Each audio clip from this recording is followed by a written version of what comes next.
diisyarahkan oleh Rasulullah SAW kelak di surga, kelak bersamaku di akhirat seperti berdekatan 2 jari ini.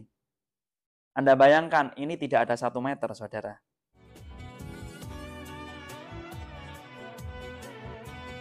Assalamualaikum warahmatullahi wabarakatuh, sahabat Janara yang dimuliakan Allah Subhanahu wa Ta'ala. Kembali lagi kita jumpa. Mudah-mudahan antum semua, Anda semua dalam keadaan bahagia, sehat, walafiat. Amin ya rabbal alamin.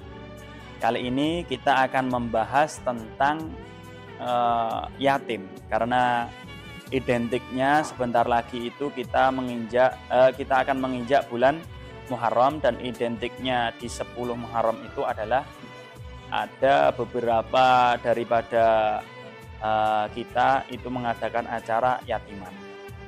Perlu kita ketahui yatim itu siapa ya? Perlu kita bahas sedikit tentang apa itu yatim. Yatim ialah man mata abuhu, yang ditinggal meninggal dunia oleh ayahnya, itu yatim.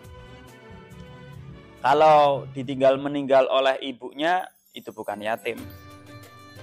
Yatim ialah yang ditinggal meninggal dunia oleh ayahnya. Ada pertanyaan, kalau ditinggal lari atau ditinggal minggat bagaimana? Itu tetap bukan yatim. Yatim ialah yang ditinggal meninggal dunia oleh ayahnya.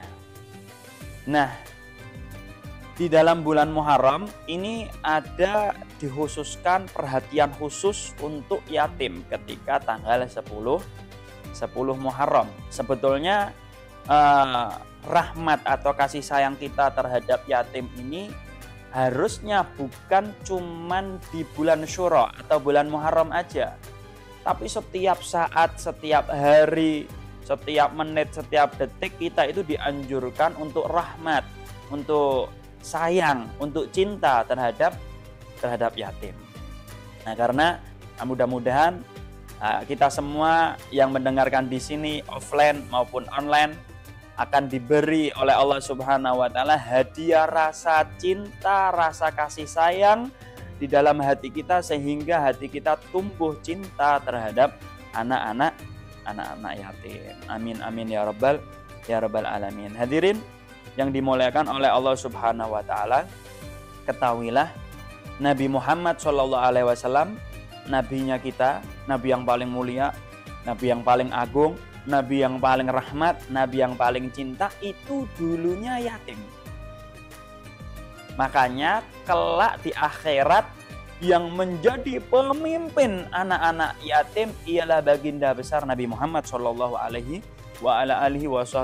dan para umatnya yang memiliki ikatan batin, ikatan ruhaniyah, ikatan belas kasih cinta besar terhadap yatim, kelak di akhirat akan mendapatkan besar cintanya Nabi Muhammad SAW.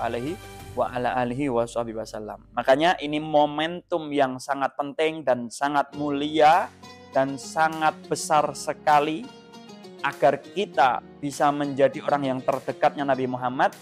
Jangan lewatkan Muharram, tumbuhkan rasa cinta, tumbuhkan rasa kasih sayang terhadap anak-anak yatim.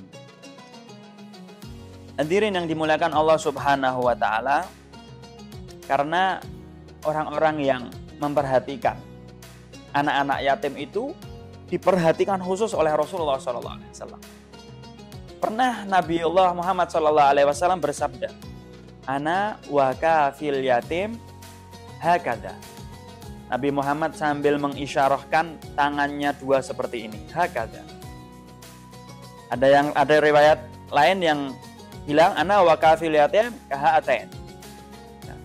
Dalam arti orang yang memperhatikan khusus, cinta khusus, rahmat khusus kepada anak yatim cuma dekat. Dan siapapun orang yang hidup di dunia ini pasti ingin mendapatkan syafaatul udzma, syafaat Rasulullah SAW. Dan jelas orang yang dekat dengan Nabi Muhammad itu insya Allah pasti mendapatkan syafaatnya Rasulullah wa ala alihi wasallam.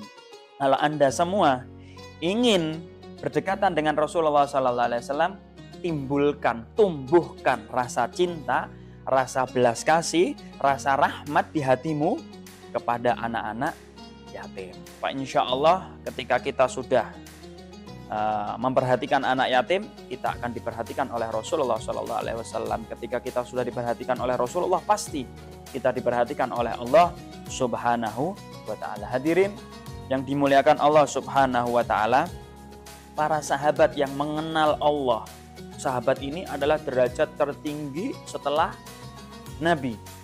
Ya. Di bawahnya sahabat ada tabi'in, di bawahnya tabi'in ada ulama dan para wali, seterusnya. Nah, semua orang-orang soleh itu menginginkan berdekatan kepada Rasulullah Shallallahu Alaihi Wasallam. Contoh, ada satu waliullah yang viral, yang masyhur, yang terkenal, yang bernama Sayyidil Habib Ali bin Muhammad bin Husain Habsyi, yang mengarang Maulid Simtud Duror, yang memiliki murid banyak di Indonesia ini. Itu beliau di akhir Maulid Simtud Durornya berdoa, wa antuballighuna min syarafil qurbi ilaika wa ila hadzal habibi ghayata amalina. Ghayah amalina, ghayah puncak keinginan Habib Ali, puncak cita-citanya Habib Ali ialah berdekatan dengan Rasulullah Shallallahu Alaihi Wasallam di surga. Itu puncak keinginan, puncak kekasih Allah ialah berdekatan, berdempelan dengan Nabiullah Muhammad Shallallahu Alaihi Wasallam. Juga terkutip di dalam qasidahnya beliau yang sering dilakukan oleh para hadroh-hadroh. Beliau menulis qasidah, fi jannatin masyaqani min waswiha illa likaunil hibbi fiha khayyama. Habib Ali tidak ingin masuk surga dalam kenikmatan-kenikmatan yang lain. Ada bidadari, ada buah-buahan, ada kenikmatan-kenikmatan. Semua itu tidak terlalu diinginkan oleh Habib Ali. Yang paling diinginkan oleh Habib Ali, illa likaunil hibbi fiha khayyama. Akan tetapi di dalam surga tersebut ada kekasihnya, yaitu Rasulullah Shallallahu Alaihi Wasallam. Hadirin, tidak ada jaminan ya di dalam surga ini, semua tidak ada jaminan.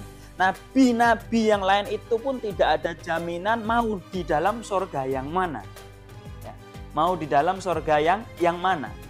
Tapi kalau Rasulullah SAW jelas surga yang paling tinggi ialah surganya yang akan ditempati Rasulullah Shallallahu Alaihi Wasallam. Kita semua ingin bertempat kelak di akhirat, jelas di dalam surga yang paling nikmat, surga yang paling tinggi derajatnya. Ya, pastinya kalau kita menginginkan tersebut, ya ayo kita pakai cara Rasulullah Shallallahu Alaihi Wasallam, yang mana tadi Rasulullah sudah mengatakan, ana wa kafil yatim hakadha. Aku dan orang-orang yang senantiasa mau memperhatikan anak yatim, yang mau cinta, yang mau rahmat, yang mau sayang terhadap anak yatim, hakadha, berdekatan seperti dua jari tersebut. Lah, mudah-mudahan kita yang mendengarkan kisah ini, yang mendengarkan kajian ini dari sahabat-sahabat Janara yang dimuliakan Allah Subhanahu wa taala, bisa tumbuh rasa cinta terhadap anak yatim. Mudah-mudahan kelak di akhirat juga dikumpulkan oleh Allah Subhanahu wa taala, ada di samping Nabi Muhammad sallallahu alaihi wasallam. Hadirin yang dimuliakan Allah Subhanahu wa taala, dalam hadis lain Rasulullah sallallahu alaihi wasallam mengatakan, khairul buyut fihi yatiman. Sebaik-baik rumah, sebaik-baik tempat tinggal ialah yang di situ ada anak yatimnya. Itu sebaik-baik tempat tinggal. Akan tetapi wasyarrul buyut fihi yatiman yusa'u ilaih. Dan yang paling jelek, sejelek-jelek tempat tinggal, sejelek-jelek rumah ialah yang ada anak yatimnya tapi diperlakukan buruk itu anak yatim. Na'udzubillahi min dzalik.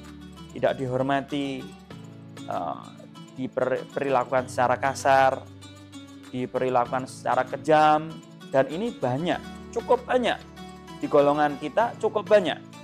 Nah, ini harus diperhatikan. Ini akan mendapatkan ancaman oleh Allah Subhanahu wa taala. Dalam Al-Qur'an pun Allah Subhanahu wa taala berfirman, "Alladzina ya'kuluna amwalal yatama dzulman, innama ya'kuluna fi butunihim nara wa sayaslawna sa'ir." Alladzina ya'kuluna amwalal yatama.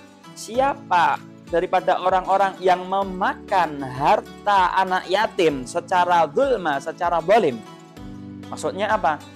Ya banyak daripada orang-orang yang tidak memiliki iman hanya mengatasnamakan anak yatim untuk mencari materi, untuk mencari uang. Tapi uang itu tidak diberikan kepada anak yatim sepenuhnya. Dia pakai untuk ini, dia pakai untuk itu. Ini dapat ancaman yang besar dalam Al-Quran. Allah mengatakan, alladzina ya'kuluna amwalal yatama dzulman, innama ya'kuluna fi butunihim nara. Orang-orang yang demikian itu, kalau memakan harta anak yatim secara zalim tadi, sesungguhnya hanya saja ia sebetulnya yang dimakan itu ialah nara, api neraka. Siksaan yang dimakan itu kelak akan dibalas oleh Allah Subhanahu wa taala, wa sayaslawna sa'ira, akan dimasukkan oleh Allah Subhanahu wa taala ke neraka. Na'udzubillah, ini juga harus hati-hati kita semua, khususnya saya pribadi yang ingin mencarikan bantuan terhadap anak yatim. Jaga niatnya, ya, jaga perilakunya. Mudah-mudahan Allah Subhanahu wa taala senantiasa memberikan kita hidayah sehingga kita tidak main-main dengan harta anak yatim. Hadirin yang dimuliakan oleh Allah Subhanahu wa taala, dan kalau bisa ketika kita merawat anak yatim, jadikan anak yatim itu seakan-akan seperti anak kandungmu sendiri. Nah, ini yang berat. Seakan-akan seperti anak kandungmu sendiri. Banyak daripada hamba-hamba Allah, orang-orang makhluknya Allah yang dia merawat anak yatim itu ya jijik. Bahkan sampai perilakunya itu tidak senonoh. Cuman kelihatan orang dia seakan-akan memuliakannya, menyayanginya. Tapi ketika sudah masuk tempat yatim, dia diperintah dengan tidak ada sopan santun. Ya, dia jijik sama orang itu, dan ini hati-hati. Ini akan mendapatkan siksaan oleh Allah Subhanahu wa taala. Hadirin yang dimuliakan oleh Allah Subhanahu wa taala, alhasil ada di dalam ayat Al-Quran itu perintah Allah Subhanahu wa taala, wala taqrabu malal yatimi illa billati hiya ahsan hatta yablugha asyuddah. Ya, al-ayah. Allah Subhanahu wa taala memperinci, menjelaskan, jangan kalian itu mendekati harta anak yatim, ya. Jangan kalian itu mendekati harta anak yatim illa billati hiya ahsan, kecuali dengan cara yang terbaik. Bukan sekedar baik, tapi di sini ahsan memakai isim tafdhil yang artinya terbaik, terbagus. Bukan sekedar dengan cara yang baik, tapi bagaimana yang terbaik. Nah, ini sebetulnya cukup berat ya bagi orang-orang yang ingin merawat, memperhatikan anak-anak yatim. Allah katakan, kamu ketika ingin mendekati harta anak yatim dengan cara yang terbaik. Nah, ini susah ya. Tentunya susah. Dan mudah-mudahan kita diberi mudah oleh Allah Subhanahu wa taala supaya kita ringan, lebih cinta, lebih terbaik lagi memperhatikan anak-anak yatim.